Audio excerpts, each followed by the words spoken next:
Hello all, I am doctor Shirisha. So ನಾವು ಸ್ವಲ್ಪ fertility series start ಮಾಡೋದನ್ನು ಅಂದ್ಕೊಂಡಿದ್ದೀವಿ. ಸೊ ಡಯಟ್ರಿ ಚೇಂಜಸ್ ಮತ್ತು ಲೈಫ್ ಸ್ಟೈಲ್ ಮಾಡಿಫಿಕೇಷನ್ ಹೇಗೆ ಫರ್ಟಿಲಿಟಿ ಇನ್ಕ್ರೀಸ್ ಮಾಡುತ್ತೆ ಅಂತ ಡಿಸ್ಕಸ್ ಮಾಡೋಣ. ಸೊ ಡೈಲಿ ಹ್ಯಾಬಿಟ್ಸಲ್ಲಿ ಏನೇನು ಚೇಂಜ್ ಮಾಡ್ಕೋಬೇಕು? ಒಂದು ಡಯಟಲ್ಲಿ ಏನು ಊಟ ಚೆನ್ನಾಗಿರಬೇಕು, ಅದ್ರಾಗ ಏನೇನು ಜಾಸ್ತಿ ಇರಬೇಕು? ಪ್ರೋಟೀನ್ ಡಯಟ್ ಇರಬೇಕು, ಫ್ಯಾಟ್ ಮತ್ತು ಕಾರ್ಬೋಹೈಡ್ರೇಟ್ ಕಂಟೆಂಟ್ ಅಂದರೆ ಆಯಿಲಿ ಅನ್ನ ಐಟಮ್ಗಳು ಕಡಿಮೆ ಇರಬೇಕು.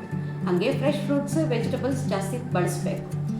ನೆಕ್ಸ್ಟ್ ನಿದ್ದೆ, 6 to 8 hours of proper sleep ಇರಬೇಕು.